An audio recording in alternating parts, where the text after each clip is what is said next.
सनोज, अब देखिए सरकार के पाले में गेंद है, अंतिम फैसला निकाय चुनाव को लेकर सरकार को ही लेना है, लेकिन लोग वहां के क्या चाहते हैं? निकाय चुनाव तुरंत प्रभाव से हो या फिर जो कोर्ट निकाय है कि अगर कमेटी का गठन करते हैं उसके बाद फिर जांच होगी, आकलन किया जाएगा, फिर चुनाव होंगे? लोग क्या चाहते हैं मेरठ के? देखिए, दो बातें हैं, ये दोनों बातें हमें समझनी होंगी।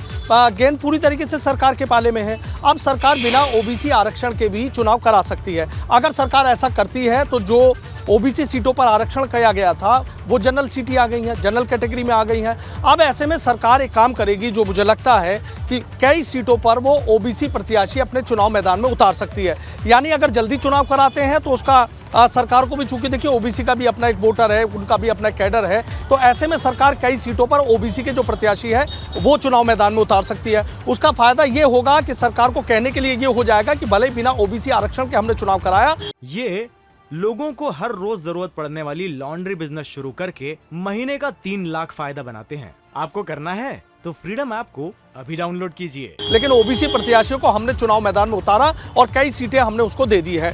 अब दूसरी बात की बात कर लेते हैं। अगर सरकार आयोग का गठन करती है और आयोग का गठन होने के बाद जो ट्रिपल फार्मूला वो अपनाया जाता है, देखिए वो एक लंबी प्रक्रिया है, उसमें 4 से 5 महीने का वक्त लग सकता है और चुनाव उसके बाद अप्रैल मई और उसके अप्रैल या मई में जा सकते हैं। तो मुझे नहीं लगता कि सरकार ऐसा करेगी। चुनाव जल्दी हो सकते हैं, इस तारीखों का ऐलान भी जल्दी किया जा सकता है। इस तरह की जो तमाम चर्चाएं हैं वो चल रही हैं। चूंकि सरकार ने जिस तरीके से हाईकोर्ट ने कहा है कि बिना ओबीसी आरक्षण के भी अगर चुनाव जल्दी चाहते हैं, और चूंकि आप ये देख रहे हैं कि जो कार्यकाल है वो 8 जनवरी तक खत्म हो जाएगा। चूंकि जो पहली बोर्ड बैठक जिस भी निगम होता है, जब नगर निगम की कोई भी पहली बोर्ड बैठक होती है तो उस बोर्ड बैठक से कार्यकाल माना जाता है। कई जगह ऐसा है कि 8 जनवरी को खत्म हो रहा है, कई जगह 11 जनवरी को, कई जगह 7 जनवरी को। तो वो वहां पर जिस तरीके से कार्यकाल खत्म हो जाएगा, मुझे नहीं लगता कि सरकार कहीं आगे जाना चाहेगी।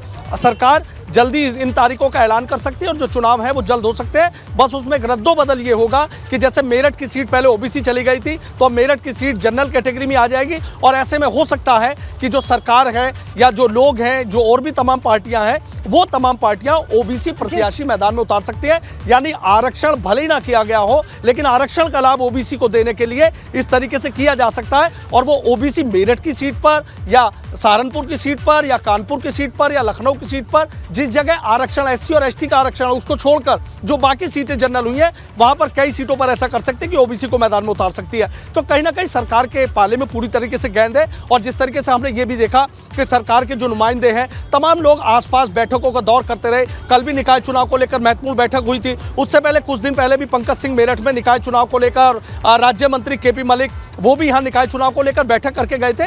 तो सरकार शायद पूरी तरीके से निकाय चुनाव को लेकर तैयारियों में जुटी हुई थी। आज जिस तरीके से हाईकोर्ट का फैसला आया कि बिना ओबीसी आरक्षण के चुनाव कराए जा सकते हैं, तो हो सकता है कि जनवरी में चुनाव करा लिए जाए और फरवरी तक उनके नतीजे आ जाए। लेकिन फिर वही बात दोहराना चाहूंगा कि यदि यहाँ पर आरक्षण करना है और उसके बाद आयोग का गठन करना है तो वो प्रक्रिया बेहद लंबी है। जी बिल्कुल ठीक है, और लंबी प्रक्रिया के साथ ना जाकर के जल्द ही बिना आरक्षण के चुनाव करवाए जा सकते हैं, ये प्रबल संभावना नजर आ रही है आपको सनोज। ठीक है, रतीश का रुख कर लेते हैं। रतीश भी जुड़ेंगे हमारे साथ। नीतीश का रुख कर लेते हैं। नीतीश, यही पॉसिबल है क्योंकि अगर कमेटी गठन होगी उसके बाद जो आकलन होगा आरक्षण का वो लंबा प्रोसीजर है, उसके बाद मार्च, अप्रैल या मई तक भी चुनाव जा सकते हैं। अगर बिना आरक्षण के चुनाव करवाना है तो जनवरी में चुनाव हो जाएंगे, ये संभावना दिखाई दे रही है और सरकार इसी के साथ आगे बढ़ सकती है। निश्चित तौर पे, और बढ़ना भी चाहिए, क्योंकि जिस तरह से अगर बनारस की मैं बात कर लूं तो इस बार नए वार्डों का गठन हुआ है। अगर अन्य जगहों की बात कर लूं तो सब जगह जो प्रत्याशी हैं, जो तैयारी में हैं और जो चुनाव मैदान में उतरना चाहते हैं, उनके लिए चुनाव की देरी कहीं ना कहीं भारी पड़ती है। क्योंकि जैसे जैसे चुनाव सर्वे और डेडिकेटेड कमीशन की बात भी उच्च न्यायालय ने कहा है, लेकिन ये अभी तुरंत संभव नहीं है। इसलिए यह चुनाव, मौजूदा चुनाव बिना ओबीसी को रिजर्वेशन दिए हुए कराया जाए और उन सारी सीटों को अनरिजर्व डिक्लेयर किया जाए। यानी जो राज्य सरकार ने ओबीसी आरक्षित की थी वो सब सामान्य हो जाएंगी, वो सारी सीटें सामान्य में डिक्लेयर कर दी जाएंगी। उच्च न्यायालय का निर्देश ऐसा ही है। तो यानी अब आयोग का गठन इस चुनाव में नहीं होगा। इस चुनाव के लिए आयोग का गठन का कोई मतलब नहीं है, क्योंकि ट्रिपल सर्वे और डेडिकेटेड कमीशन इसमें समय लगना है, इसलिए इस समय उसकी बात हम लोग नहीं कर सकते। तो निकाय का कार्यकाल खत्म होने के बाद क्या होगा?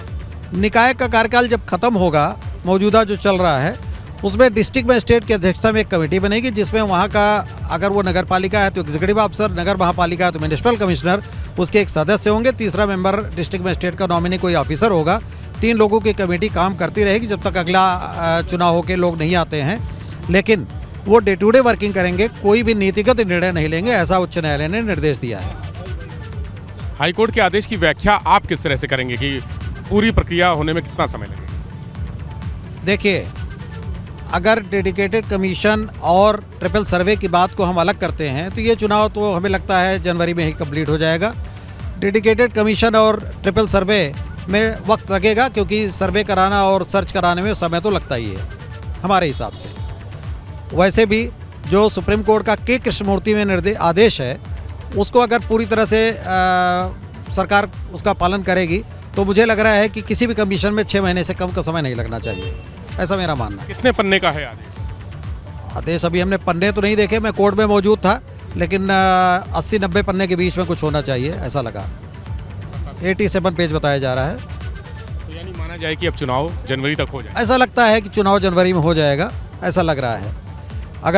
अगर सरकार ने कुछ ऐसा ना सोचा कि इसके खिलाफ सुप्रीम कोर्ट जाए या कोई और इस तरह की बात की जाए तो आप तो चुनाव आयोग के वकील भी हैं, क्या सरकार जा सकती है सुप्रीम कोर्ट? अब देखिए, अभी सरकार के प्रतिनिधि हम नहीं हैं, इसलिए ये कहना हमारे लिए जल्दबाजी होगी। लेकिन चुनाव आयोग की जहाँ तक बात है तो चुनाव आयोग का काम रिजर्वेशन और डिटर्मिनेशन ऑफ कॉन्स्टिट्यूएंसी से अलग है। जब ये दोनों चीज़ें कंप्लीट हो जाती हैं सरकार की तरफ से, तब चुनाव आयोग का काम शुरू होता है। चुनाव आयोग चुनाव कराने के लिए हमेशा तैयार है।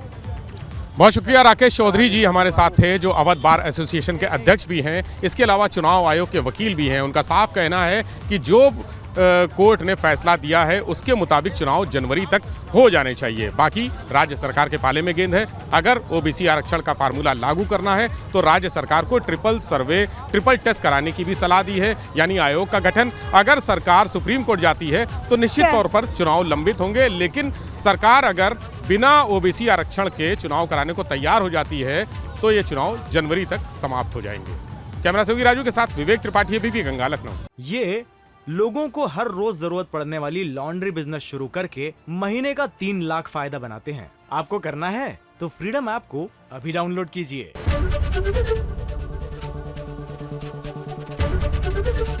एबीपी गंगा, खबर आपकी, जुबान आपकी।